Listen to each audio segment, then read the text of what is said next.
वर्तमान समय में तत्वदर्शी संत की भूमिका निभा रहे सद्गुरु संत रामपाल जी महाराज एकमात्र ऐसे संत हैं जो हमारे धार्मिक शास्त्रों के अनुसार सत्य भक्ति साधना बताते हैं, परंतु संत रामपाल जी महाराज एक ऐसे भी संत हुए हैं जो हमेशा ही विवादों से घिरे रहते हैं।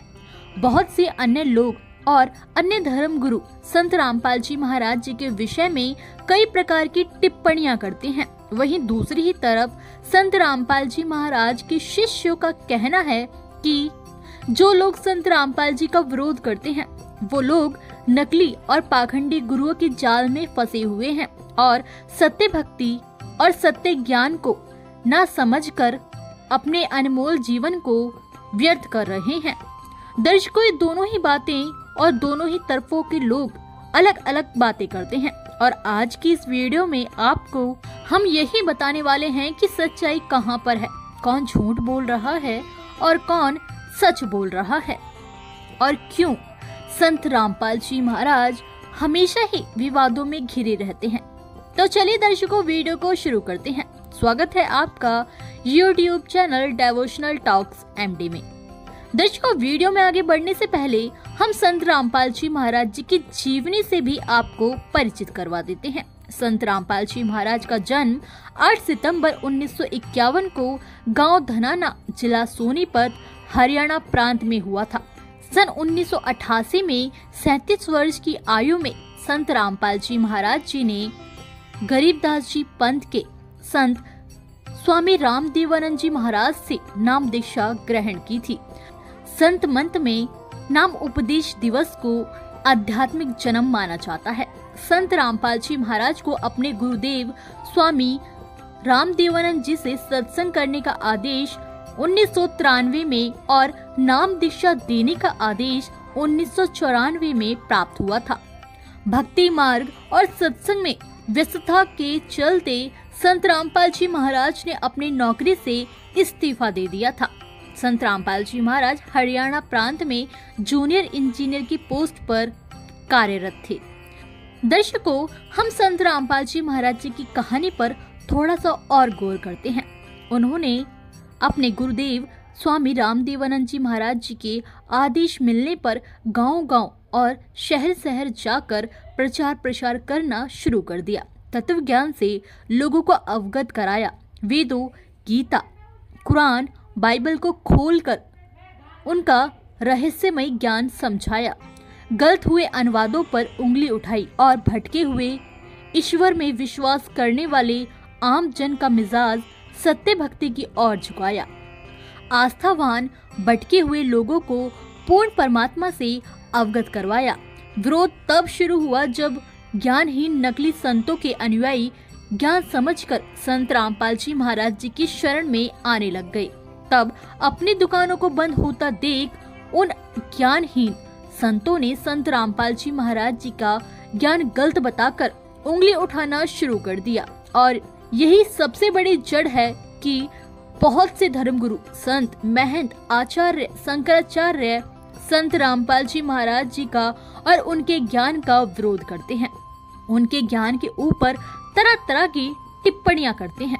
संत रामपाल जी महाराज हमेशा से ही सत्य के लिए खड़े होते आए हैं, क्योंकि उनका कहना है कि सत्य सताया जा सकता है लेकिन हराया नहीं जा सकता। संत रामपाल जी महाराज ने किसी प्रकार का दबाव या सरकार की जी हजूरी करना और सत्य से समझौता करना कभी सही नहीं समझा। संतों के यही लक्षण भी होते हैं कि वो निष्पक्ष रहते हैं।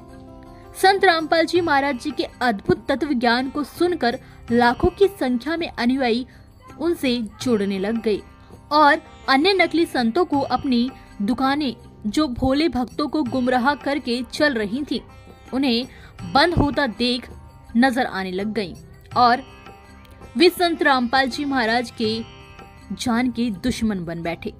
संत रामपाल जी महाराज ने सभी धर्म ग्रंथों व पुस्तकों को खोलकर जन समाज को सत्य से परिचित करवाया। सच को सच और झूठ को झूठ कहने का साहस रखने वाले परम संत सतगुरु संत रामपाल जी महाराज ने धर्म ग्रंथों की वास्तविक ज्ञान से पूरी दुनिया को परिचित करवाया, लेकिन नकली धर्म गुरु बाज नहीं आए और संत रामपाल जी महाराज जी के ज्ञान को रोकने के लिए, उनके ज्ञान को बंद करने के लिए तरह तरह की कोशिशें करने लग गए, जिसके चलते वर्ष 2006 में नकली धर्म गुरुओं, संतों, महंतों, आचार्य और सरकार ने मिलकर करोथा कांड करवा दिया, जिसके चलते संत रामपाल जी महाराज को जेल में जाना पड़ा। फिर उसके बाद सन 2014 में फिर एक और बार नकली धर्म गुरुओं ने मिलकर षड्यंत्र के तहत बरवाला कांड करवा दिया, जिसमें फिर एक और बार संत रामपाल जी महाराज को जेल में जाना पड़ा। नकली धर्मगुरु चाहते हैं कि संत रामपाल जी महाराज का ज्ञान बंद हो जाए और उनकी पोल जनता के सामने ना खुल जाए। नकली धर्मगुरुओं के अज्ञान का पर्दाफाश दुनिया के सामने ना हो जाए। लेकिन इन सब के बावजूद भी संत रामपाल जी महाराज जेल में होते हुए भी सभी नकली धर्मगुरुओं की पोल खोल रहे हैं। आज पूरे विश्व में जितने भी संत बैठे हैं, जितने भी धर्मगुरु बैठे हैं, वे सभी नकली हैं। संत रामपाल जी महाराज प्रमाणों के साथ सीना ठोक कर ये बात कहते हैं। मीडिया कर्मियों ने भी संत रामपाल जी के विषय में बहुत सी अफवाहें फैलाई, बहुत से दुष्प्रचार किए, लेकिन किसी ने सच ही कहा है कि सत्य को सताया जा सकता है, लेकिन कभी भी हराया नहीं जा सकता, जिसका परिणाम आज हम सभी के सामने है। संत रामपाल जी महाराज जी का ज्ञान जोरों शोरों से शिखर पर चढ़ता चला जा रहा है। जो गलत करेगा उसे गलत भोगना भी पड़ेगा। अगर निर्दोष को सताओगे तो अंत में बुरा जरूर भोगना पड़ेगा, क्योंकि इतिहास भी गवाह है, जिसने भी निर्दोष को सताया है उसे अंत में पछताना ही पड़ा है। इन नकली धर्म गुरुओं का तो जो बनना है वो बनेगा ही, लेकिन आज की जनता तो शिक्षित है। जनता को तो समझना चाहिए कि वास्तविक ज्ञान कौन सा है और कौन सच बता रहा है, कौन झूठ बता रहा है। संत रामपाल जी महाराज जी जेल से निर्दोष छूट जाएंगे, क्योंकि भारत को विश्व गुरु संत रामपाल जी महाराज ही बनाएंगे। तत्वदर्शी संतों के विषय में सिद्ध है कि वे स्वयं परमात्मा या परमेश्वर का अंश होते हैं। इतिहास गवाह है, हमने हमेशा संतों के साथ गलत व्यवहार किया है। फिर वो गुरु अर्जुन देव, गुरु तेज बहादुर, गुरु गोविंद सिंह, मीराबाई, संत ज्ञानेश्वर हो या ईसा मसीह हो या मोहम्मद रहे हों, अंत में हमारे हाथ पछताना ही लगा है। और रही बात तत्व ज्ञान की, तो तत्वदर्शी संत पूरे विश्व में एक समय में कोई एक ही होता है। इस समय सर्वधर्मों के ग्रंथों का सार बताने वाले महान संत सतगुरु संत रामपाल जी महाराज हैं। उनके ज्ञान सभी धर्मों के प्रमाणों पर हैं। कोई मनगढ़ंत कथा नहीं है। न उनके मिशन में बाधा आई और न ही दिन प्रतिदिन बढ़ती संगत में कोई कमी आई। इतना पर्याप्त है ये समझने के लिए कि संत रामपाल जी महाराज कोई आम संत नहीं है। संत रामपाल जी महाराज वाकई में परमेश्वर के अंश हैं। संत रामपाल जी महाराज जो ज्ञान देते हैं वो पूर्ण परमेश्वर का ज्ञान है। संत रामपाल जी महाराज के पास जो शक्ति है वो पूर्ण परमेश्वर की शक्ति है। संत रामपाल जी महाराज कोई आम संत बिल्कुल नहीं है। और हमारे शिक्षित समाज से यही प्रार्थना है कि आप इस भूल में ना रहें।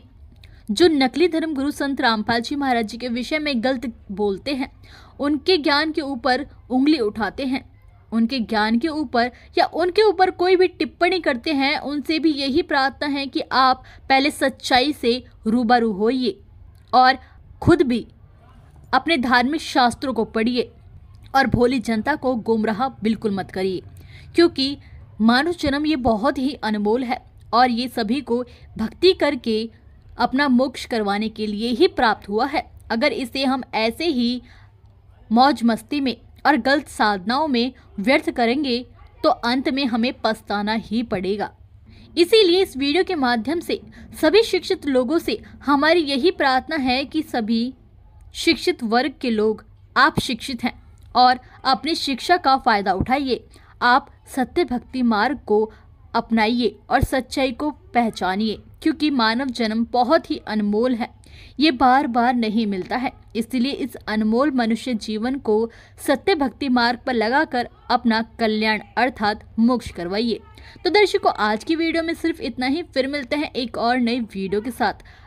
इस वीडियो के बारे में आपकी क्या राय है, हमें कमेंट बॉक्स में ज़रूर बताइएगा। अगर आपको ये वीडियो अच्छी लगी हो तो वीडियो को लाइक ज़रूर कीजिए। अगर आप चैनल पर नए हैं तो चैनल को सब्सक्राइब करके ऑल नोटिफिकेशन को भी ऑन कर लीजिए, जिससे आपको हमारी हर नई वीडियो की नोटिफिकेशन मिलती रहे सबसे पहले। और साथ ही साथ वीडियो को शेयर कर दीजिए। धन्यवाद।